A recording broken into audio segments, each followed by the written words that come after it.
안녕하세요, 여러분. 넷달바입니다. 우리 지난번 영상에서는 왜 그들만 부자가 되는가? 원제 Blind Robbery라는 책을 소개해 드렸었죠.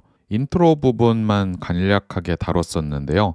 이번 영상부터 본격적으로 챕터별 핵심 내용을 하나하나 뽀개기 해보겠습니다. 오늘 다룰 챕터의 제목은 왜 돈은 국가를 필요로 하지 않는가? 굉장히 도발적인 제목이죠. 우리는 어릴 때부터 정부가 화폐를 통제해야만 경제가 안정되는 것만 같은 이런 교육을 당연하게 받아왔습니다. 하지만 저자는 이게 과연 진실인지 하나하나 논증을 해 가는데요. 국가가 없으면 정말 돈이 제대로 기능하지 못한다라는 우리의 인식. 여러분들 생각은 어떠신가요? 오늘의 영상을 통해 우리가 당연하게 여겼던 화폐 시스템을 새롭게 바라보는 계기가 되시길 바랍니다.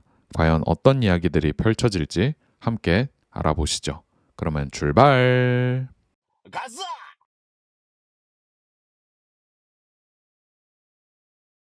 네, 선생님 안녕하세요. 그러면 이제 지난 시간에 다룬 인트로덕션 다음 챕터인 왜 돈은 국가를 필요로 하지 않는가 여기로 넘어가 보겠습니다. 국가가 화폐를 독점하는 것이 문제다라는 게 이 책을 관통하는 주제라고 하셨는데 그러면 국가가 화폐를 독점하지 않는 상황 이게 어떤 상황일지 자연스럽게 구독자분들께서 궁금해 하실 것 같아요. 우리 대부분은 태어났을 때부터 지금과 같은 이런 시스템에서 살아왔으니까 국가가 화폐를 독점하지 않는다. 이러면 어떻게 되는 거죠?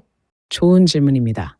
우리는 태어나면서부터 국가가 화폐를 발행하고 관리하는 것이 당연한 환경에서 살아왔기 때문에 국가 없이 화폐가 운영될 수 있다는 개념이 생소할 수 있습니다. 하지만 역사를 보면 돈은 애초에 정부가 만든 것이 아니라 시장에서 자연스럽게 생겨난 것이었습니다. 사람들은 처음에 물물 교환을 했지만 거래가 불편했죠. 그래서 교환이 용이한 물건들, 가령 금, 은, 소금, 조개 껍데기 같은 것 자연스럽게 돈으로 사용하기 시작했습니다. 즉, 화폐는 국가의 개입 없이도 사람들 사이에서 자생적으로 등장했고 시장에서 가장 신뢰받는 형태의 돈이 선택되어 왔던 것입니다. 만약 국가가 화폐를 독점하지 않는다면 어떻게 될까요? 가장 먼저 돈의 가치는 시장에서 결정됩니다. 정부가 공급을 조작할 수 없으니 사람들이 신뢰하는 돈만 살아남게 됩니다. 그리고 돈을 인위적으로 찍어내서 가치가 떨어지는 일도 없겠죠.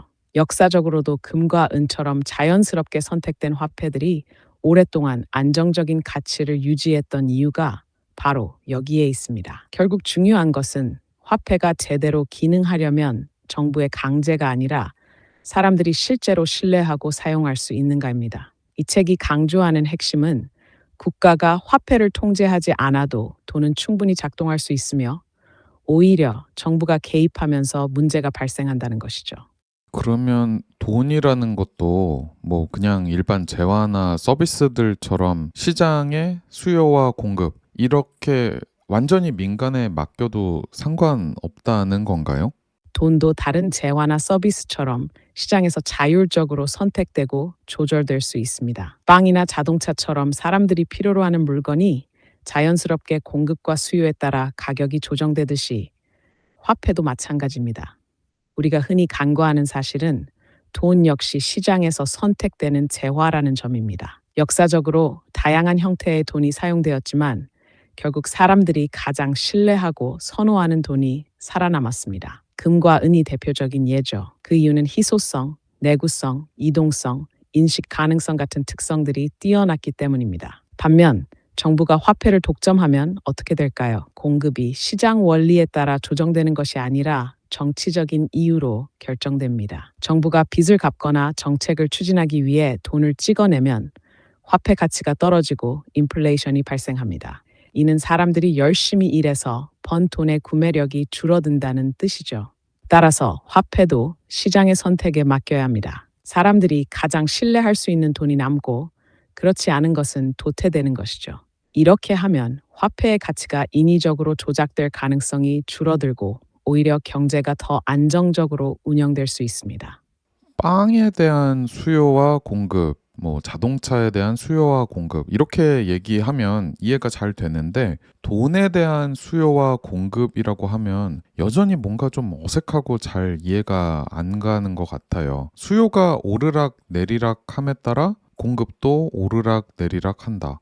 정부가 모든 공급을 독점하고 있다 보니까 그림이 잘 안 그려지는 것 같은데 민간에서는 실제 어떻게 움직이게 되나요? 과거에는 분명히 이렇게 움직였었잖아요. 좋은 지적입니다. 우리가 살아온 세상에서는 화폐 공급을 중앙은행이 조절하는 게 당연했기 때문에 돈도 시장에서 수요와 공급에 따라 조절될 수 있다는 개념이 쉽게 와닿지 않을 수 있습니다.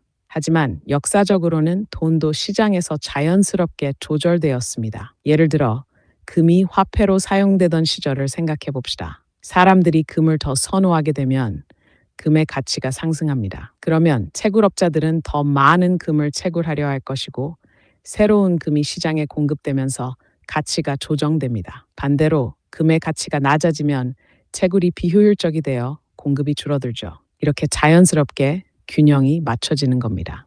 또한 과거에는 지역마다 서로 다른 화폐들이 경쟁했습니다. 예를 들어 한 도시는 은화를 더 선호할 수도 있고 다른 지역에서는 금화가 더 인기가 있었을 수도 있습니다. 상인들은 서로의 거래에서 가장 신뢰할 수 있는 화폐를 사용했고 가치가 안정적인 화폐가 점점 더 널리 쓰이게 되었죠.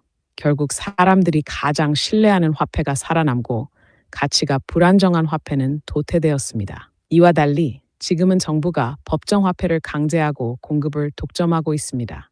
시장에서 선택된 것이 아니라 중앙은행이 정한 정책에 따라 돈의 양이 조절되죠. 그래서 경제 상황과 상관없이 정부가 필요할 때마다 화폐를 더 찍어낼 수 있고 이는 필연적으로 인플레이션을 유발하게 됩니다. 즉, 과거에는 사람들이 직접 원하는 돈을 선택하고 공급도 시장 원리에 따라 조절되었습니다. 반면 지금은 정부가 일방적으로 공급을 결정하면서 시장의 자연스러운 조절 기능이 사라졌다는 것이 문제입니다. 네, 이 부분은 뭐 아직 시원하게 뚫리지 않는 그런 구독자분들도 계시겠지만 그래도 미처 생각해 보시지 못한 그런 관점을 던져줄 거는 같아요. 그러면 다음으로 여쭤볼 거는 인류에게 돈이라는 게 있었기에 문명을 건설할 수 있었다. 이런 표현이 나오는데 그냥 뭐 돈이 있으면 물건을 사고 팔 수 있어서 좋은 거 이런 거 말고 돈이 우리 사회를 근본적으로 어떻게 바꿨다는 말일까요? 좋은 질문입니다. 돈이 단순히 물건을 사고 파는 걸 편리하게 만든 것 이상으로 인간 사회를 근본적으로 변화시켰다는 점을 이해하는 게 중요합니다.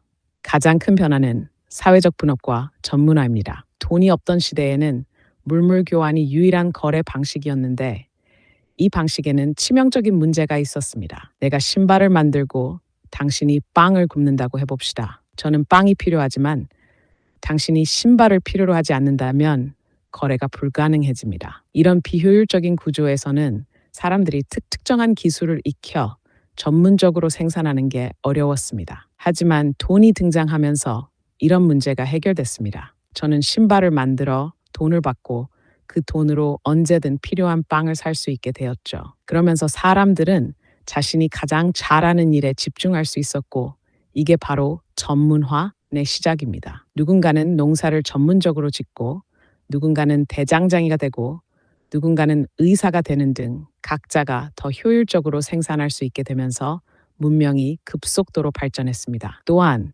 돈이 시간을 초월한 거래를 가능하게 했다는 점도 중요합니다. 물물 교환만 가능했다면 내가 만든 물건을 즉시 소비해야 합니다. 하지만 돈이 있으면 지금 당장 필요하지 않더라도 가치를 저장할 수 있습니다. 이 덕분에 장기적인 계획과 투자도 가능해졌죠. 예를 들어 농부가 올해 수확한 곡물을 판 돈으로 내년에 더 좋은 농기구를 살 수 있고 장인이 몇 년 동안 기술을 연마하면서도 생계를 유지할 수 있는 환경이 만들어진 겁니다. 결국 돈이 없었다면 우리는 단순한 자급자족 수준을 벗어나기 어려웠을 겁니다. 돈 덕분에 분업이 가능해졌고 장기적인 계획을 세울 수 있었으며 이를 통해 기술과 생산성이 폭발적으로 증가하면서 현대 문명이 형성된 것이죠. 돈은 단순한 교환 수단이 아니라 문명을 건설하는 데 필수적인 기반이었습니다.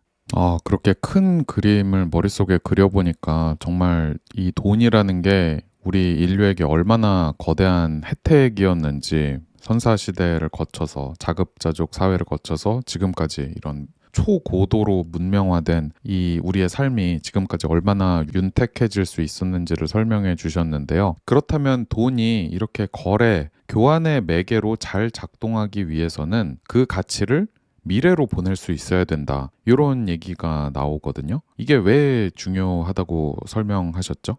네. 돈이 제대로 기능하려면 가치를 미래로 보낼 수 있어야 한다는 점이 정말 중요합니다. 한번 생각해 보세요. 여러분이 오늘 받은 돈의 가치가 내일 반토막이 될 거란 사실을 안다면 굳이 그 돈을 받으시겠습니까? 아마도 돈을 받자마자 무조건 소비하려고 하겠죠. 그러면 장기적인 저축이나 투자, 계약이 불가능해지고 경제는 혼란에 빠집니다. 이게 중요한 이유는 모든 거래는 결국 미래를 전제로 이루어지기 때문입니다. 빵을 사고 파는 것도, 월급을 받는 것도, 대출을 받는 것도